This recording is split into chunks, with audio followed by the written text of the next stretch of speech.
उस दिन शाम को बिलासपुर गांव के 3 लोग गांव के बड़े पेड़ के नीचे बैठकर आपस में बातें कर रहे थे। यह तो रोज का नाटक शुरू हो गया। शाम होते ही बत्ती गुल हो जाती है रोज रोज। हाँ, बिल्कुल सही कहा। पर जो भी कहो, शाम को ये मूढ़ी पकोड़े खाते खाते गपशप तो अच्छी ही जमती है। हाँ, एकदम सही बात कही। लेकिन यह क्या, शैलेन चाचा तो आए नहीं अभी तक। शैलेन चाचा से शाम को कहानी सुने बिना कोई मजा ही नहीं आता।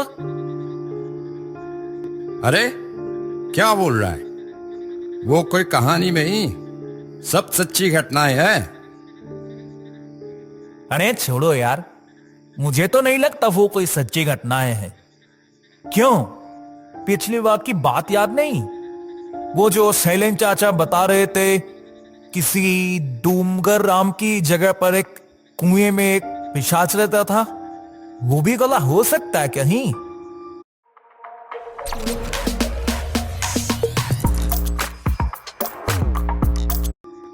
इस दुनिया में आंखों के सामने जो दिखता है उसके बाहर भी बहुत कुछ होता है। वो शायद तो विश्वास नहीं करता, इसीलिए ये सब कह रहा है।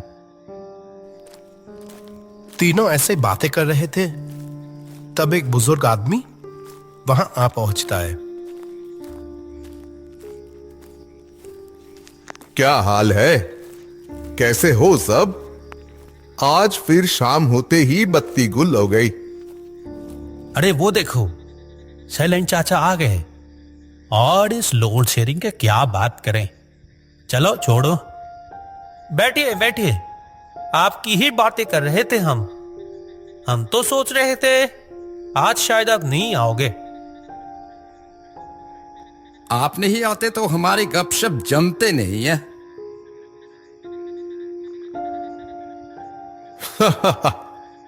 मैं तुम लोगों से उम्र में बड़ा हो सकता हूं, लेकिन तुम्हारे जैसे जवान लड़कों के साथ बैठकर गपशप करने में मजा ही अलग है। उन बूढ़ों के साथ बैठकर दूसरों की बुराई करना मुझे बिल्कुल नहीं भाता। ये लो चाचा, गरम गरम मूढ़ी पकोड़े। वाह, इस सुहानी शाम में गरम गरम मूढ़ी पकोड़े, बहुत बढ़िया। तो शैलेन चाचा, आज आपके जीवन की कौन सी घटना सुनाओगे? अच्छा चाचा, आपने सामने से कभी भूत देखा है कोई? शैलेन चाचा कुछ देर सोचकर फिर बोलने लगते हैं। तुम लोग शायद सोचते होगे कि मैं तुम्हें जो घटनाएं सुनाता हूं वो सब मनगढ़ंत है, पर ऐसा बिल्कुल नहीं है। मैं डॉक्टर होने के नाते इस देश की अलग अलग जगहों पे रहा हूं। वहां से कितनी तरह की अनुभव हुए हैं मुझे, और वही तुम लोगों को सुनाता हूं। सच में चाचा, आप जो घटनाएं सुनाते हो वो सुनकर तो किसी को भी डर लग जाएगा।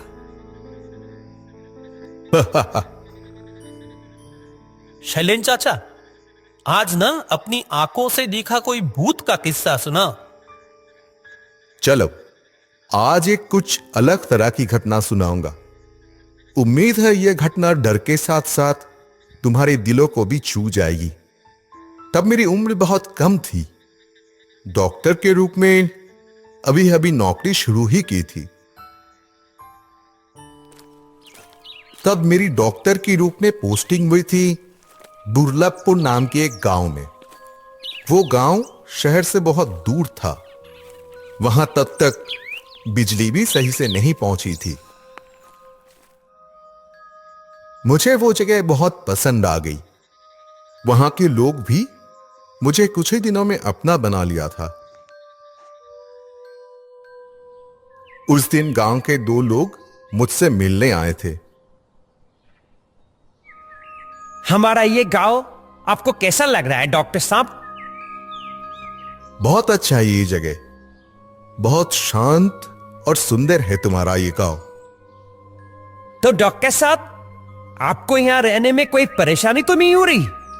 कोई दिक्कत हो या किसी चीज की जरूरत हो तो हमें जरूर बताइएगा। हाँ, नहीं नहीं, कोई परेशानी नहीं हो रही है। अकेला रहता हूं, इसीलिए कोई समस्या नहीं है। और श्याम भैया तो है ही, खाना बना सब बनाकर दे जाता है। बहुत अच्छा है, कोई दिक्कत नहीं। चलो, सुनकर बहुत खुशी हुई। पर डॉक्टर साहब, आपसे एक बात कहनी थी। उस आदमी की बात सुनकर मैं बहुत हैरान हुआ। हंसते मुस्कुराते दोनों लोग कुछ ही पलों में बहुत गंभीर हो गए। तुम क्या कुछ खास कहना चाहते हो? हाँ, वो तो कहना ही है। दरअसल आप तो गांव के बिल्कुल आखिरी सिरे पर रहते हैं, इसीलिए कह रहा हूं, ये जगह कुछ खास ठीक नहीं है। क्यों? ऐसी बात क्यों कह रहे हो? आप अंधेरा होने के बाद ज्यादा बाहर मत निकलिएगा और अस्पताल से भी कोशिश कीजिएगा शाम होने से पहले ही लौट आने की। आपके क्वार्टर के पीछे जो रास्ता उस जंगल की तरफ जाती है ना, उस रास्ते की बहुत बदनामी है डॉक्टर साहब। बदनामी? बदनामी मतलब? चोट टिकैतों का खतरा है डॉक्टर साहब। रात में उस रास्ते पर किसी को अकेला पा गए तो बिल्कुल नहीं छोड़ते, यहां तक कि मार भी डालते हैं। ये तो बहुत भयानक बात है। पुलिस कुछ नहीं कर रही? अरे, पुलिस उन्हें ढूंढ पाएगी तब तो कुछ करेगी ना, इसीलिए आप खुद ही सावधान रहिएगा। अब समझ में आया क्यों श्याम भैया शाम होने से पहले ही सारा काम निपटा के चला जाता था। उस दिन उन लोगों की बातें सुनने के बाद से ही मैं बहुत सतर्क हो गया। बहुत जरूरी ना होने पर शाम के बाद घर से नहीं निकलता था और अस्पताल से काम निपटा कर शाम से पहले ही घर आ जाता था। उस दिन रात बहुत गहरी थी। आसमान काले बादलों से ढका हुआ था। दिन भर का काम खत्म करके जल्दी से खा पीकर सो गया था।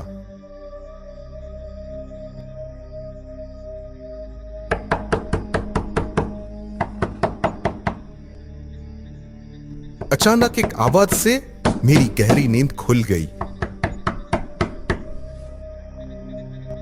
डॉक्टर साहब, सो गए क्या? बहुत जरूरी है डॉक्टर साहब, कृपया एक बार दरवाजा तो खोलिए। गहरी नींद टूटने से तो थोड़ा गुस्सा ही आया। इतनी रात को मुझे कौन बुला रहा है? मैं जो डॉक्टर हूं, ये जैसे कुछ पलों के लिए भूल ही गया था। अपने काम का ध्यान आते ही सोचा, इतनी रात को जरूर कोई मुसीबत में पड़कर मेरे पास आया होगा। ये सोचकर ही बिस्तर से उठकर दरवाजा खोला। दरवाजे पर एक अधेड़ उम्र की आदमी खड़ा था। गांव का ही कोई आदमी होगा शायद, ठीक से पहचान नहीं पाया। तुम कौन हो? इतनी रात को यहां क्या कर रहे हो? डॉक्टर साहब, क्या आप मेरे साथ अभी थोड़ा मेरे घर चल सकेंगे? इतनी रात को? हाँ डॉक्टर साहब, दरअसल मेरी मां की तबीयत बहुत खराब है, बिस्तर से उठ ही नहीं पा रही है। ऐसा है क्या? लेकिन तुम्हारा घर कहां है? मेरा घर जंगल पार करके उस दूसरे गांव पे है। दरअसल मेरी मां की तबीयत बहुत खराब है। मेरे पिताजी भी बूढ़े हो गए हैं। इतनी रात को इसीलिए मैं ही आया हूं आपको बुलाने। पिताजी तो मां को छोड़कर आ नहीं सकते। अपनी मां के प्रति इतनी अच्छी भावना देखकर बहुत अच्छा लगा। मैं भी और कुछ नहीं सोचा और अपना डॉक्टरी का सामान लेकर तुरंत उसके साथ निकल पड़ा। अच्छा, तुम्हारा घर क्या बहुत दूर है? बस पास के ही गांव में है डॉक्टर साहब, थोड़ा दूर है, और ज्यादा वक्त नहीं लगेगा। बाहर निकलकर अंधेरे में थोड़ा चलते ही बारिश की मौसम होने के कारण काफी ठंडक लग रही थी। तुम्हारा नाम क्या है? मेरा नाम गणेश। वो आदमी रास्ता दिखाते हुए मेरे आगे आगे चल रहा था और मैं उसके पीछे पीछे। कुछ देर चलने के बाद हम उस जंगल में पहुंच गए। चारों तरफ बड़े बड़े पेड़ थे और बीच के पतले रास्ते से हम दोनों आगे बढ़ रहे थे। मुझे अंदर ही अंदर अजीब सी घबराहट महसूस होने लगी और साथ ही अचानक उन दोनों गांव वालों की कही हुई बातें याद आ गई। अच्छा गणेश, इस जंगल के रास्ते के अलावा और कोई रास्ता नहीं है तुम्हारे घर जाने का? हाँ डॉक्टर साहब, रास्ता तो है, पर इस रास्ते से जल्दी पहुंच जाएंगे। तुम्हारी माँ की तबीयत खराब है बोले, क्या तकलीफ हो रही है तुम्हारी माँ को? माँ का सर बहुत दर्द कर रहा है, साथ ही तेज बुखार है। बहुत तकलीफ हो रही है मेरी माँ को। ये समझने में कोई मुश्किल नहीं हुई कि वो आदमी अपनी माँ से बहुत प्यार करता है। थोड़े और लगा जैसे दो साये हमारे पीछे पीछे आ रहे थे। यहां तक कि उनकी फुसफुसाने की आवाज भी सुनाई दी। थोड़ा जल्दी चलो, कोई हमारे पीछे आ रहा है लगता है। भी सुनाई दी। थोड़ा जल्दी चलो, कोई हमारे पीछे आ रहा है लगता है। मेरी बात सुनकर वो आदमी भी अंधेरे की तरफ एक बार देखकर तेजी से चलने लगा। हम इतनी तेजी से चल रहे थे, पीछे उन दो सायों की रफ्तार भी और बढ़ने लगी। ओए, तुम दोनों रुको, बोल रहा हूं। ओए छोटी, तूने इन्वेस्टिंग स्टार्ट करी? इन्वेस्टिंग? मेरे पास इस तरह लाखों रुपए थोड़ी हैं। लाखों रुपए? ओए, कुछ भी माल है जल्दी से दे दो, वरना अभी लाश बना दूंगा। मेरे पास कुछ नहीं है, और जो मेरे साथ है उसके पास भी कुछ नहीं है। उसकी मां की तबीयत खराब है, उसे ही देखने जा रहा हूं। हमें जाने दो, मेरी माँ की तबीयत सच में बहुत खराब है। अरे मर जाए तेरी माँ, हमें क्या। क्या कहा? ओह, अरे बाप रे, अरे बचाओ रे।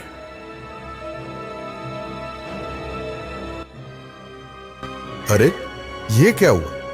वो गुंडे दोनों ऐसे चिल्लाकर क्यों भागे? वो शायद अपनी गलती समझकर चले गए होंगे। आप अब जल्दी से चलिए डॉक्टर साहब, बहुत देर हो गई। मेरी मां कैसी है कौन जाने। हाँ चलो चलो। और थोड़ी ही देर में गणेश के घर पहुंच जाते हैं। वो रहा हमारा घर, आप जाइए, मैं यही हूं। तुम नहीं जाओगे अंदर? नहीं नहीं, आप जाइए ना, मैं इधर ही हूं। घर के अंदर जाके देखा, एक बुजुर्ग महिला बिस्तर पर लेटी है। चेहरे पर दर्द साफ दिख रहा था और उनके पास बैठे हैं एक बुजुर्ग आदमी। यही होंगे फिर गणेश के मां बाप। चेहरे पर दर्द साफ दिख रहा था और उनके पास बैठे हैं एक बुजुर्ग आदमी। यही होंगे फिर गणेश के मां बाप। उन्हें पहली नजर में देखते ही समझ गया कि उनकी तबीयत बहुत खराब है। मेरा परिचय जानकर वो दोनों जैसे खुशी से झूम उठे। डॉक्टर साहब, आप जो यहां आकर कितना उपकार किया, हम बता नहीं सकते। मुसीबत इतनी बड़ी थी कि मैं उस आदमी के बारे में कहना ही भूल गया। इस रात को अस्पताल ले जाने की समय नहीं है समझकर घर पर ही कुछ करने का सोचा। बुजुर्ग आदमी से कहा, इन्हें तो बहुत तेज बुखार है, इस हालत में तो अस्पताल ले जाना भी मुमकिन नहीं है। मैं इन्हें एक इंजेक्शन दे देता हूं, उम्मीद है फिलहाल इससे काम चल जाएगा। वक्त जाया न करते हुए इंजेक्शन लगा दिया। आधे घंटे के अंदर ही हालत में सुधार आने लगा। आप सचमुच भगवान है डॉक्टर साहब। अगर आप आज समय पर नहीं आते तो। आप चिंता ना करें, सुबह तक बिल्कुल ठीक हो जाएंगी। और मैं भगवान नहीं हूं, बल्कि आप इतने भाग्यवान हैं कि गणेश जैसा इंसान आपका बेटा है। गणेश? हां, गणेश तो गया था मेरे घर पर, जाकर बताया कि उसकी मां की तबीयत बहुत खराब है। उसकी बात सुनकर ही तो मैं जल्दी से चला आया। गणेश आपको बुला लाया अपनी मां के बारे में सोचकर? ये क्या कह रहे हैं आप? क्यों, क्या हुआ? इतने हैरान क्यों हो रहे हैं? वो बुजुर्ग आदमी एक पुरानी ट्रंप से एक तस्वीर निकालकर मेरे सामने लाकर बोला, देखिए तो, क्या इसने आपको बुलाया था? तस्वीर देखते ही गणेश को पहचानने में कोई मुश्किल नहीं हुई। हां, ये तो गणेश है, यही तो गया था मुझे बुलाने। और गणेश तो बाहर ही खड़ा है, मुझसे कहां अंदर जाने को। बोला, मैं बाहर खड़ा हूं। क्या कह रहे हैं? गणेश, अंदर आओ, अपनी मां को देख जाओ, वो आप काफी ठीक हैं। कोई जवाब नहीं आया बाहर से। नहीं, उसका काम जो खत्म हो गया। क्या मतलब? आज से 1 साल पहले की बात है। शहर से काम करके लौटते समय गाड़ी दुर्घटना में मारा गया हमारा बेटा। अपनी मां का बहुत प्यारा था वो। मां को कोई तकलीफ होती थी तो एकदम पागलों जैसा हो जाता था। उनकी तकलीफ में वो आज का बहुत प्यारा था वो। मां को कोई तकलीफ होती थी तो एकदम पागलों जैसा हो जाता था। उनकी तकलीफ में वो आज फिर से आया था। वो बुजुर्ग आदमी से सब सुनकर मेरे पास कुछ कहने को शब्द नहीं रहे। तब तक सुबह की पहली किरण फूटने लगी थी। सच्चे बेटे कभी नहीं मरते, वो मर नहीं सकते। ये थी वो सच्ची घटना जो मेरे साथ उस दिन घटी थी, वही मैंने बताई। विश्वास करना या ना करना, यह पूरा तुम लोगों पर छोड़ दिया। पर यह जरूर कहूंगा, हर घर में एक ऐसा बेटा जरूर हो जो अपने मां बाप के साथ हमेशा रहे। वो तीनों और कुछ नहीं कह पाते, बस चुपचाप वो गणेश का चेहरा सोचने की कोशिश करते रहे।